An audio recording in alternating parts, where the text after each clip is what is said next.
안녕하세요. 하루 필수 말씀 충전 하필 큐티 조종환입니다. 오늘 함께 나눌 하나님 말씀은 예레미야 34장 1절에서 7절까지 말씀입니다.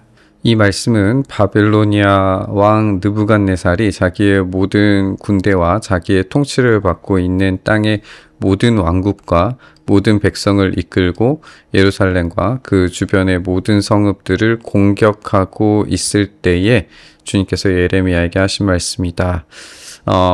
여기에서 이제 이 예루살렘과 주변의 모든 성읍들을 공격하고 있을 때, 이때가 이제 시간적 배경이 예루살렘이 멸망하던 당시죠. 이제 기원전 586년경으로 우리가 볼 수 있고, 시드기야 이제 11년경이라고 이제 우리가 성경에서 확인을 해볼 수 있습니다.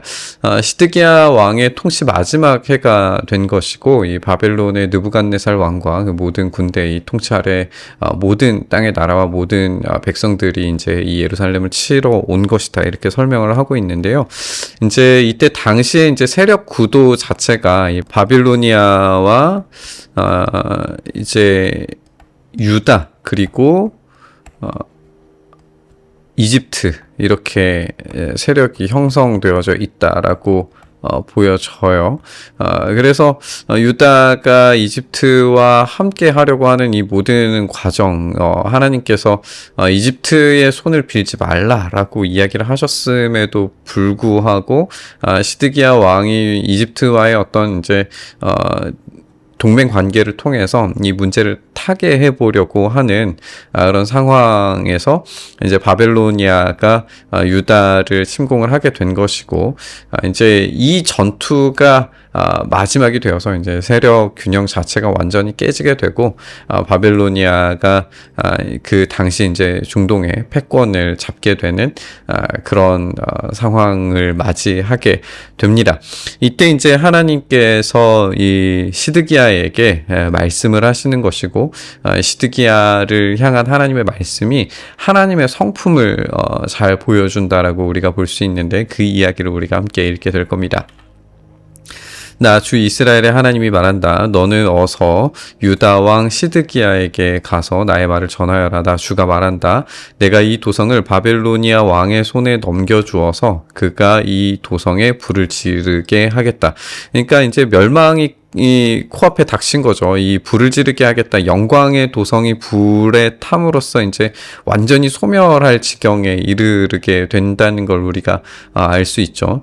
너도 그 손에서 시드기야도 그 손에서 벗어나지 못하고 꼼짝없이 붙잡혀서 그의 소나기에 들어가게 될 것이다. 너는 바벨로니아 왕 앞에 끌려 나가서 그의 얼굴을 직접 보게 될 것이고, 그는 너에게 항복을 요구할 것이다. 너는 바벨로니아로 끌려갈 것이다.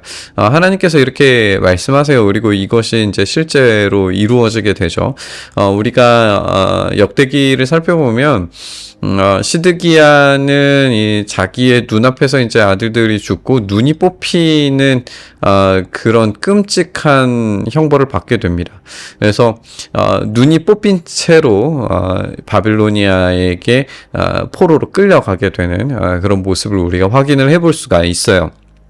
어쨌든 이렇게 직접적인 심판과 끔찍한 일들이 벌어지게 될 텐데, 핵심은 하나님께서 이렇게 진노를 내리고 계시는데 그 다음의 이야기가 우리가 생각한 것과는 조금 다른 방식의 말씀을 하나님께서 전해주시는 걸 우리가 읽게 된다는 거예요. 유다왕 시드기야야, 나 주의 약속을 들어라. 내가 너에게 말한다. 시드기야야, 너는 칼에 찔려 죽지 않고 평안히 죽을 것이다.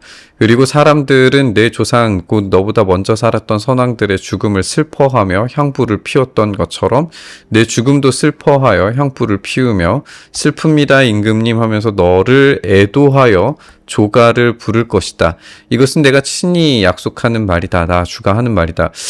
생각한 것과는 다르게 이 시드기야의 죽음이 상당히 평안하게 이 끝을 맞으리라는 것을 우리가 보게 되죠. 우리가 생각하기에 이 정도의 악을 저지른 왕이라면 하나님께서 이 시드기야에게 엄청난 재앙을 내리셔야 될 것 같은데 그렇지 않고 이 심판 중에도 긍휼을 베푸시는 것을 우리가 보게 됩니다. 시드기야는 도망가지 못하고 바빌론 왕의 손에 잡혀서 이런 끔찍한 이 눈이 뽑히고 아들들이 죽는 것을 눈으로 보게 되는 그런 끔찍함을 경험하게 되겠지만 평안히 죽게 되는 이런 일들을 경험하게 되는 거죠. 여기에서 이제 칼에 찔려 죽지 않겠다라고 하는 것은 어떤 직접적인 폭력에 의해서 죽음을 맞지 않게 되겠다라는 것을 말해 주시는 거예요. 근데 이게 그가 당할 모든 고통에 대해서 당하지 않겠다라고 이야기하시는 건 아닙니다. 시드기야는 분명히 고통을 당하죠. 여기에서 평안히 죽을 것이다 라고 하는 것은 그냥 이 고통까지 제거된 죽음이라고 볼 수는 없고 다만 이제 직접적인 폭력으로 죽지는 않으리라라는 것을 우리가 알 수 있는 겁니다. 이 메시지는 심판과 자비가 공존하는 하나님의 이 특징을 우리가 발견할 수 있게 해줍니다. 비록 예루살렘과 유다는 멸망하겠지만 하나님은 여전히 다윗의 자손인 시드기야에게 일정 부분의 긍휼을 이렇게 베풀어주고 계시는 거예요.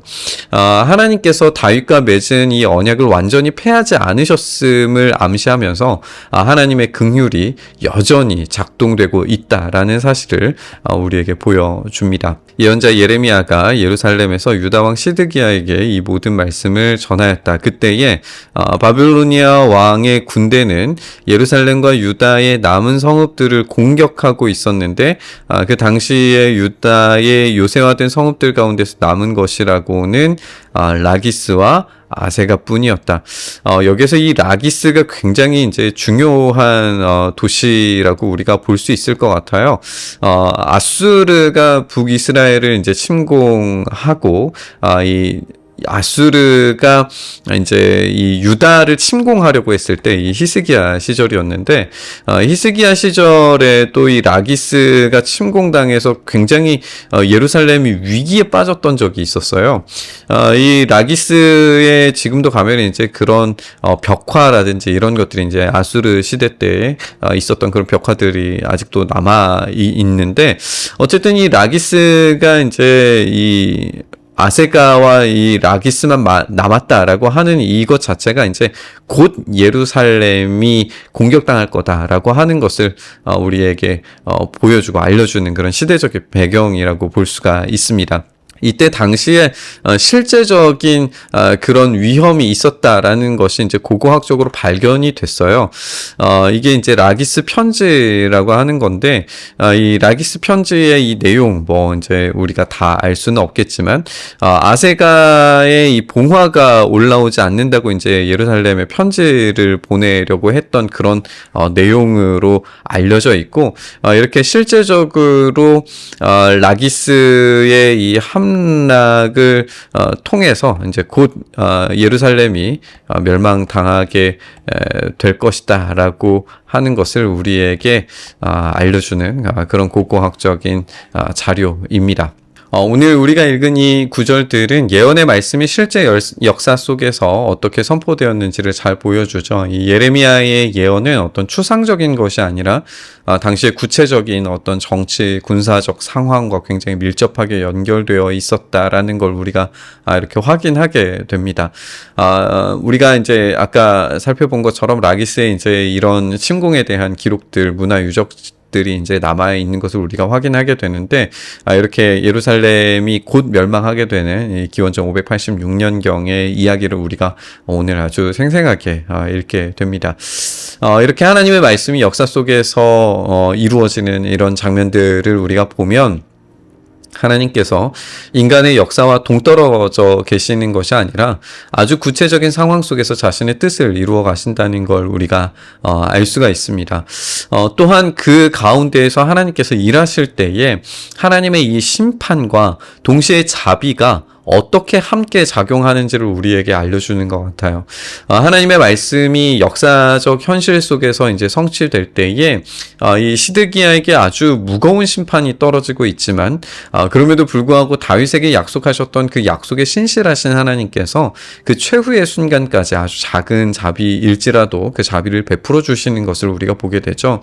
그런데 우리가 기억해야 되는 것은 하나님의 그 마지막 때 그 최후의 분노가 쏟아진 그 십자가에서는 이전의 질서가 완전히 파괴되어서 이 하나님께서 기억하셔야 하는 그 자비를 베풀어 주셔야 하는 그 모든 것들까지도 거두어 가 버리셨다는 것. 이렇게 하나님의 외면과 모욕과 수치스러운 저주와 끔찍하고 잔혹한 폭력 그 모든 것들을 허용하셨다는 점에서 굉장히 이 십자가가 가지고 있는 비참함과 그 끔찍한 심판의 내용이 어떤 것인지를 우리가 확인할 수가 있어요.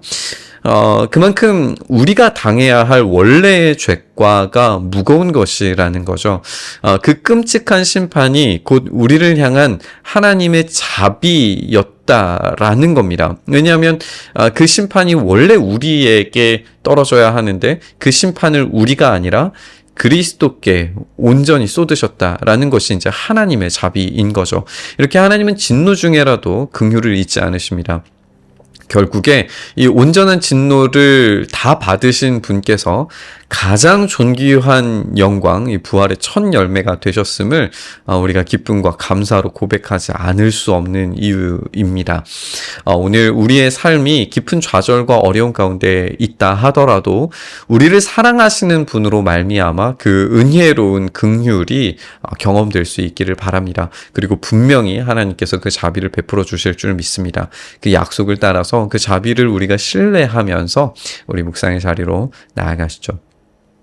주님, 그렇게 진노 중에라도 우리에게 자비를 베푸시며 은혜를 베푸시는 분이신 줄을 우리가 믿음으로 고백합니다. 주님, 그렇게 우리에게 자비를 베풀어 주셔서 오늘 우리가 아픔과 고통 가운데 있다 할지라도 그 고통이 오히려 우리에게 유익이 되게 만드시는 하나님의 그 신실하신 일하심을 경험할 수 있도록 주여 일하여 주시옵소서. 이렇게 오늘도 우리에게 긍휼 베풀어 주시길 간절히 바라고 소망하며 우리 주님 예수님 이름으로 기도드리옵나이다. 아멘.